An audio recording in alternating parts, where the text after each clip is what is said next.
नमस्कार दोस्तों, स्वागत है आपका हमारे चैनल टेल्स बाय यशु पर। यहाँ पर आपको मिलेंगी रोचक और सस्पेंसफुल कहानियाँ। अगर आपको यहाँ पर हमारी कहानियाँ पसंद आती हैं तो कृपया करके आप हमारी वीडियोस को लाइक करें, इसको अपने दोस्तों को साथ शेयर करें और साथ के साथ अपना कमेंट करना ना भूलें। अगर आप इस चैनल पर नए हैं तो कृपया करके इसे सब्सक्राइब भी करें। आपका ज़्यादा समय न लेते हुए चलो आज की कहानी को शुरू करते हैं।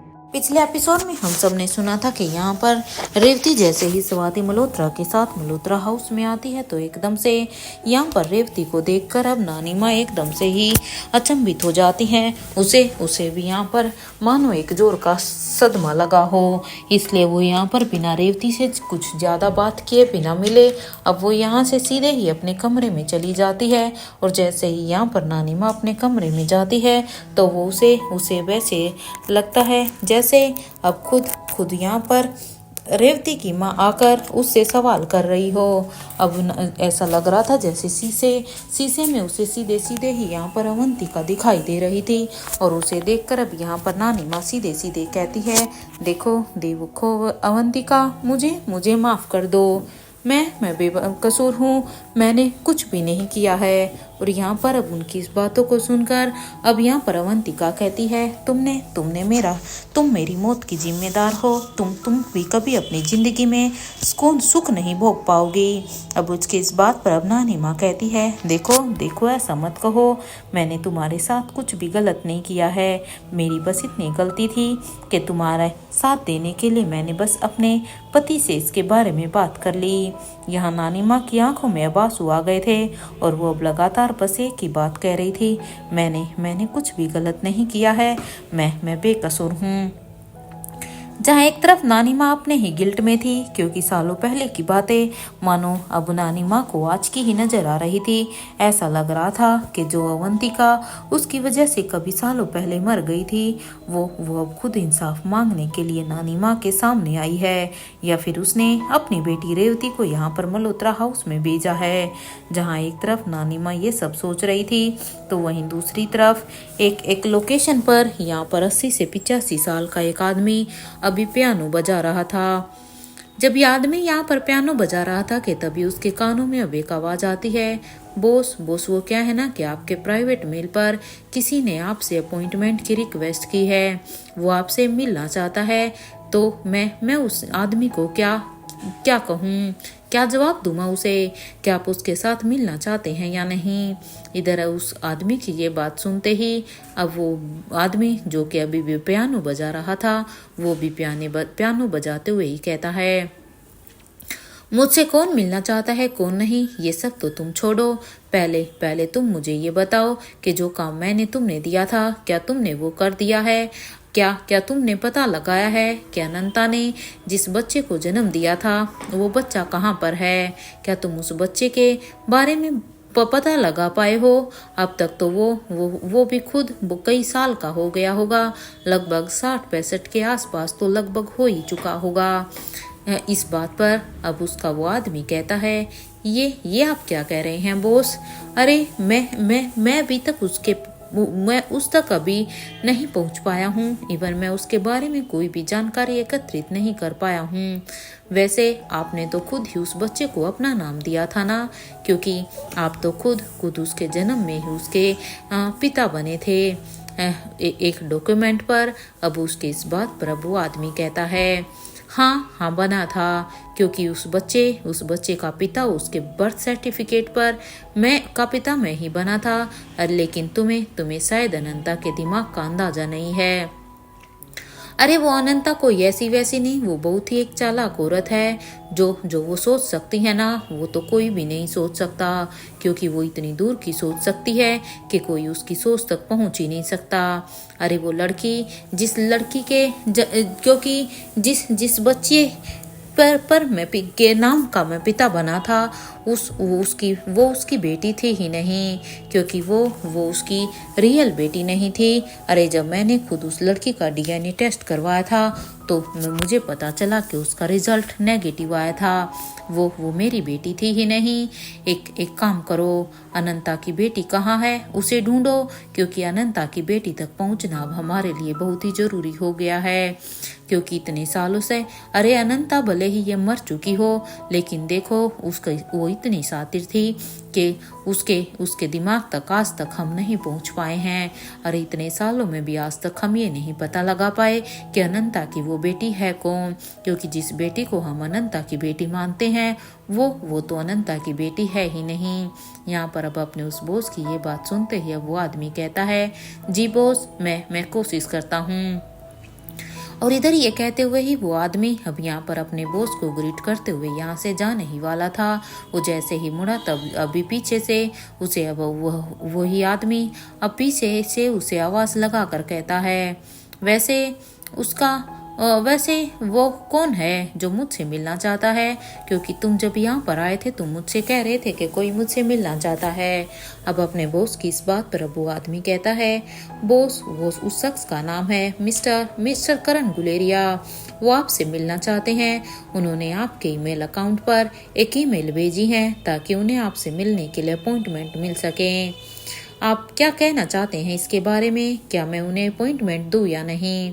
इधर अपने आदमी की ये बात सुनते ही अब ये बॉस ये अब अपनी एक गहरी सोच में चला जाता है। और अभी वो यहाँ पर करण गुलेरिया से मीटिंग के बारे में कुछ भी, अपॉइंटमेंट के बारे में कुछ भी नहीं कहता, और जस्ट वो सीधे ही अब अपने हाथ को उठाकर उसे जाने का इशारा कर देता है। यहाँ पर अब अपने बॉस का ये इशारा पाकर अब वो आदमी भी अपना सिर झुका कर वहां से चला जाता है। तो जैसे ही वो आदमी अब यहाँ से चला गया तो अब उसका ये बॉस अब फिर से अपनी किसी सोच में चला गया था कि आखिर ये करण गुलेरिया उससे मिलना क्यों चाहता है। अरे क्या काम आ गया करण गुलेरिया को उससे, जो वो उससे मिलने के लिए कह रहा है। यहाँ वो शख्स अभी अपनी ही सोच में था कि तभी यहाँ पर उसे अब अपने कानों में अब फिर से एक आवाज आती है, क्या हुआ है, क्या सोच रहे हो तुम। अरे किसने तुम्हें इतना परेशान किया है जो तुम इतना सोचने पर मजबूर हो रखे हो। इधर इस आवाज को सुनकर अब वो आदमी कहता है, तुम हाँ, वैसे कुछ खास नहीं, कुछ खास सोच नहीं रहा हूँ, बस मैं यही सोच रहा हूँ कि मेरे अब पियानो की अब अगली नई धुन कौन सी होगी। बस मैं अपने पियानो के बारे में ही सोच रहा था। इधर इस बात पर अब वो आदमी जो अभी आया था वो कहता है, वैसे एक बात बताओ, तुम्हें क्या लगता है, तुम्हें कहीं वो महारानी तो वही नहीं है ना जिसे तुम इतने सालों से ढूंढ रहे हो। तुम महारानी के बारे में क्या कुछ जानते हो क्या, क्योंकि देखो तुम्हारा मन क्या कहता है। अब यहाँ पर इस बात पर अब वो आदमी कहता है, पता नहीं, हो भी सकता है और नहीं भी, और वैसे भी जिस बच्चों के रगों में हम दोनों का खून हो वो कोई आम बच्चा तो हो ही नहीं सकता है, इसलिए इसके बारे में मैं कुछ कह नहीं सकता। उसकी इस बात पर अब वो दूसरा आदमी कहता है, मैं तो बेवजह से ही बदनाम हुआ हूँ। असल में तो इस पूरे के पूरे खेल के करता धरता तो तुम ही हो, क्योंकि जो कुछ भी किया है वो तुमने ही किया है। मेरे को तो बस इसमें तुम्हारे साथ वैसे ही बदनाम कर दिया गया है। अब उसकी ये बात सुनते ही वो दूसरा आदमी कहता है, तुमसे मैंने कितनी ही बार कहा है कि ये बातें बार बार अपने मुंह पर मत लेकर आया करो। अरे तुम अपने मुंह से हमारे राज खोलने के लिए अपने मुंह को मत खोला करो। कितने बार तुम्हें बोला है, जो राज है उनको राज ही रहने दो, उन्हें इस तरह से कहने की जरूरत नहीं है। अरे भले ही यहाँ पर तुम और मैं हम दोनों ही हैं, लेकिन कई बार ऐसा होता है कि कोई फिर भी कहीं ना कहीं से सुन ही लेता है, और वैसे भी तुम ही तो सर जी हो ना। अब ये कहते हुए ही वो आदमी अब जोर जोर से हंसने लगता है। तो वहीं अब जो कि सर जी बने हुए थे वो सर जी भी ये सुनकर अब वो कहते हैं, हंसना बंद करो और ये पता लगाओ कि ये महारानी कौन है। क्योंकि देखो महारानी तक अब पहुंचना हमारे लिए बहुत ही जरूरी हो गया है और उसके लिए हमें सबसे पहले ये पता होना चाहिए कि आखिर आखिर ये महारानी कौन है और ये कोई सच वाली महारानी है या फिर उसे बस उसके लिए घसी दी गई है, क्योंकि हमें महारानी तक पहुंचना इतना जरूरी हो गया है कि उसके बिना शायद हम अपने मिशन को पूरा ना कर पाएं। इस बात पर अब वो आदमी कहता है ये तो तुम्हारा काम है ना, क्योंकि महारानी का पता लगाना तो तुम्हारा काम है, अब तक तुमने इस काम को किया क्यों नहीं। इस बात पर अब सर जी कहते हैं अच्छा ये मेरा काम है कि मैं महारानी को ढूंढूं, तो फिर तुम अब मुझे अपना भी काम बता दो कि तुम्हारा क्या काम है। क्या तुम्हारा काम बस यहाँ पर बैठकर इस पियानो को बजाना है और इसकी नई नई धुन को खोजना है, और इसके अलावा क्या तुम्हारा और कोई काम नहीं है। अरे जो भी काम है वो क्या सब मेरे ही हैं। इधर सर जी की ये बात सुनते ही वो आदमी कहता है फिलहाल तो मेरा काम देखो यही है, सिर्फ और सिर्फ मेरा पियानो बजाना। और हाँ एक बात हमेशा याद रखना कि अगर मुझे गुस्सा आ गया ना तो मैं क्या कर सकता हूँ। उम्मीद करता हूँ कि तुम्हें वो रात याद होगी, क्योंकि देखो तुम इस तरह से मेरे सामने मुझे इस तरह से गुस्सा मत दिलाओ, क्योंकि मेरे गुस्से के बारे में तो तुम भी अच्छी तरह से जानते हो ना। इसलिए जाओ यहाँ से, इससे पहले कि मैं तुम्हारे साथ वही कर दूं जो कि मैंने सालों पहले उस बुड्ढे के साथ किया था। देखो मैं नहीं चाहता कि मैं तुम्हारा भी वही हस्फ करूं। अब तुम मुझे गुस्सा दिला रहे हो, तुम्हारा जो काम है तुम अभी बस वो जाकर करो। उस आदमी की इस बात पर अब सर जी कहते हैं नहीं तुम शायद भूल रहे हो कि वो बुड्ढा कोई और नहीं, वो बुड्ढा तुम्हारा बाप था, इसलिए फिर भी तुम ये सब बातें कह रहे हो। अब सर जी की ये बात सुनते हुए वो आदमी कहता है लगता है कि महारानी ने तुम्हारे ऊपर काफी जोरदार अटैक किया था, क्योंकि अगर महारानी ने तुम्हारे ऊपर इतना जोरदार अटैक नहीं किया होता तो शायद तुम अभी ये बात नहीं कह रहे होते। एनीवे खैर छोड़ो इन सब बातों को, मेरे ख्याल से अब तुम्हें यहाँ से जाना चाहिए और अपने काम को पूरा करना चाहिए। इस बात पर अब सर जी कहते हैं ठीक है अभी के लिए तो मैं जाता हूँ, लेकिन हाँ तुम अपने दिमाग के घोड़ों को दौड़ाओ। अरे अपने इस दिमाग से कुछ तो सोचो और पता लगाओ कि तुम्हारे जाने से भी तुम्हारी जान से भी प्यारी बहन की वो बेटी कहाँ पर है, क्योंकि हमें उसके बारे में पता लगाना है। वैसे तुम उसे पहचानोगे कैसे कि वो तुम्हारी बहन की ही बेटी है। अब सर जी की इस बात पर वो आदमी कहता है मैं भी बस वही सोच रहा हूँ कि अगर वो हमारे सामने भी होगी तो मैं उसे कैसे पहचान सकता हूँ। यहाँ पर ये दोनों भी एक दूसरे से ही बातें कर रहे थे, तो वहीं इधर दूसरी तरफ पेरिस में बूढ़े किंग के पैलेस में यहाँ पर अब बूढ़े किंग अभी आयशा मारवा के माथे पर ठंडी पट्टियां रख रहे थे, और यहाँ पर किंग को इस तरह से आयशा के सिर पर पट्टियां रखता हुआ देखकर अब सावित्री किंग से कहती है किंग आप रहने दीजिए, देखो मैं हूं ना यहाँ पर, मैं इन्हें पट्टियां कर देती हूँ। सावित्री की इस बात पर अब किंग कहते हैं नहीं सावित्री, वो क्या है ना कि आयशा ने स्ट्रेस ज़्यादा ले लिया है और ज़्यादा स्ट्रेस होने की वजह से इसका बीपी एकदम से लो हो गया है। ये लड़की भी ना अरे ये कहाँ मेरी बात मानती है। अगर उस समय इसने मेरी बातों को सुन लिया होता और इसने दरवाज़ा खोल दिया होता तो शायद ये नौबत यहाँ तक नहीं आती, और ज़्यादा स्ट्रेस लेने की वजह से ही ये बेहोश हो गई है। अब किंग की इस बात पर अब सावित्री कहती है हाँ वो किंग ये तो बहुत ही अच्छा हुआ कि आपने दरवाजे को तोड़ दिया, वरना पता नहीं मैडम खुद के साथ क्या करती। यहाँ पर अब सावित्री की इस बात को सुनकर अब किंग अपने इन्हीं ख्यालों में चले जाते हैं कि जब आयशा मारवा को सावित्री और किंग की बात पता चली थी तो वो यहाँ पर किंग को एक चेतावनी देते हुए कि तुम मेरे बेटे रोहित नहीं हो, तुम कौन हो। देखो तुम उस अक्षय वर्मा के आदमी तो नहीं हो ना, वैसे तुम मेरे बेटे का कुछ नहीं बिगाड़ पाओगे। और ये कहते हुए ही आयशा भागते हुए सीधा ही अपने कमरे में जाकर अपने आप को कमरे में बंद कर लेती है। यहाँ पर, क्योंकि आयशा को अब ये लगने लगा था कि यहाँ पर वो अक्षय वर्मा के ही किसी आदमी के पास उसके कब्जे में है। और उसने यहाँ पर जैसे आयशा को पहले एक बार अक्षय वर्मा ने किडनैप करके रखा हुआ था, वैसे ही अब अक्षय वर्मा ने फिर से आयशा को यहाँ पर किडनैप करके रखा हुआ है। ये सब सोचते हुए ही अब आयशा मारवा यहाँ पर सोचने लग जाती है कि आखिर वो क्या करे। आयशा को कुछ समझ में ही नहीं आ रहा था। आयशा को यहाँ पर अब क्योंकि आयशा के का तो यहाँ पर अभी उसके पास उसका अभी कोई नया फ़ोन भी नहीं था, इसलिए आयशा यहाँ से सोचती है कि अब वो रोहित या अनिका को कॉल भी लगाए तो कैसे लगाए, क्योंकि पिछली बार जब उसकी अनिका से बात हुई थी तो वो सावित्री के फ़ोन से ही बात हुई थी। यहाँ पर आने के बाद तो यहाँ पर उसने अपने उस फ़ोन को भी यूज़ नहीं किया था, इसलिए आयशा यहाँ पर यही सब सोच रही थी।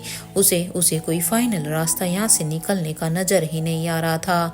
अब आयशा यही सोचती है आखिर वो अनिका और रोहित से कांटेक्ट करे तो करे कैसे। लेकिन अनिका भी तो यहाँ पर उससे मिलने के लिए आई थी। अगर ये अक्षय वर्मा का आदमी है तो फिर अनिका यहाँ पर क्या करने के लिए आई, और अगर अनिका यहाँ पर आई थी तो, और अगर ये अक्षय वर्मा का आदमी है या उसी के कहे अनुसार मुझे यहाँ पर किडनैप करके रखा गया है, तो अनिका मुझे अपने साथ क्यों नहीं लेकर गई। और वैसे भी यहाँ पर तो आर्यन भी तो था ना। अब यहाँ पर आयशा मारवा का दिमाग बहुत ही स्ट्रेस में चला जाता है। उसे कुछ समझ में नहीं आ रहा था कि यहाँ पर उसके साथ ये सब हो क्या रहा है। जो आदमी यहाँ पर रोहित के फेस में घूम रहा है वो आदमी कौन है, और अनिका यहाँ पर इस पैलेस में क्या कर रही थी, और आर्यन क्या कर रहा था। अगर उसे तो अब तक कितने दिनों से वो यहाँ पर रह रही थी, उसे तो इस पैलेस के साथ कुछ अपनापन सा लगता था। लेकिन अब ये सब क्या है।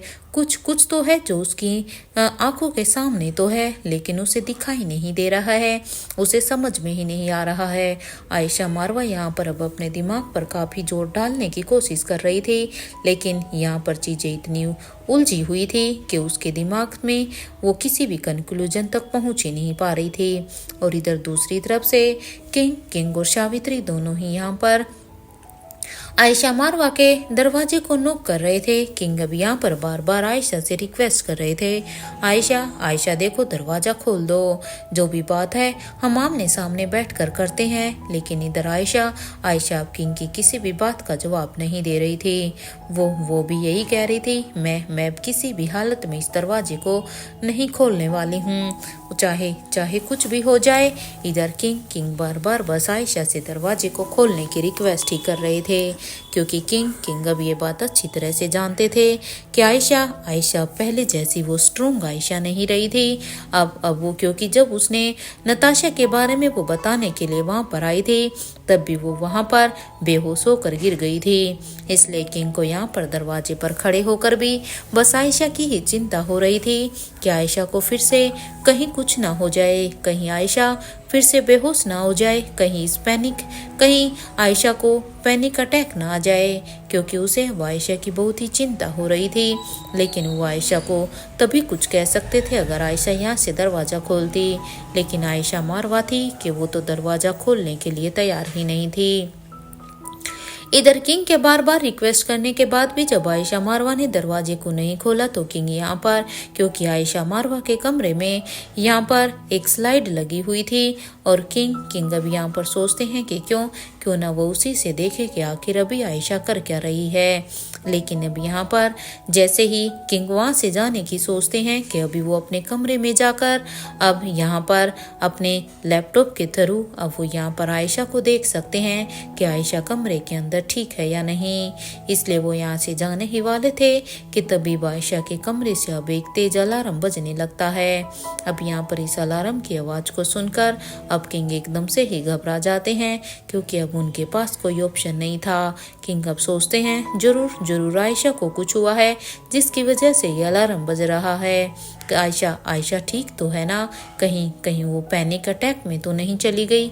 ये सब सोचते हुए अब किंग अब और भी जोर से दरवाजे को खटखटाने लगते हैं, लेकिन अब तो आयशा अंदर से कोई जवाब ही नहीं दे रही थी। अब आयशा का कोई भी जवाब ना पाकर अब किंग की बेचैनी और भी बढ़ जाती है। इसलिए अब वो यहाँ पर सावित्री को कहते हैं, सावित्री तुम पीछे हट जाओ, मुझे मुझे अब इस दरवाजे को तोड़ना होगा। इधर किंग के आदेश को सुनकर अब सावित्री को खुद किंग के लिए चिंता तो हुई थी और साथ के साथ उसे आयशा मारवा के लिए भी चिंता हो रही थी, लेकिन क्योंकि ये किंग का आदेश था इसलिए सावित्री भी अभी किंग को कुछ नहीं कहती और अब वो चुपचाप पीछे हट जाती है। और अब क्योंकि किंग के पास कोई ऑप्शन नहीं था और किंग अब यहाँ पर दरवाजे को तोड़ देते हैं। जैसे ही किंग यहाँ पर दरवाजे को तोड़ते हैं तो वो देखते हैं कि आयशा मारवा तो वहाँ पर फर्श पर बेहोश गिरी हुई थी। अब यहाँ पर आयशा को इस तरह से बेहोश गिरा हुआ देखकर अब जल्दी से किंग भागकर आयशा को अब उठाते हैं और उसे उसके बेड पर लेटा देते हैं। इधर सावित्री अब यहाँ पर उन्हीं से अभी बातों को दोहरा रही थी और अब सावित्री अब फिर से कहती है, वैसे मैडम को हुआ क्या है, क्या आप कुछ बता सकते हैं। अब क्या सावित्री की इस बात को सुनकर अब किंग फिर से अपने सेंस में आते हैं और वो कहते हैं, बस कुछ नहीं, स्ट्रेस लेने की वजह से ही बेहोश हो गई है, बस कुछ ही समय इसे होश आ जाएगा।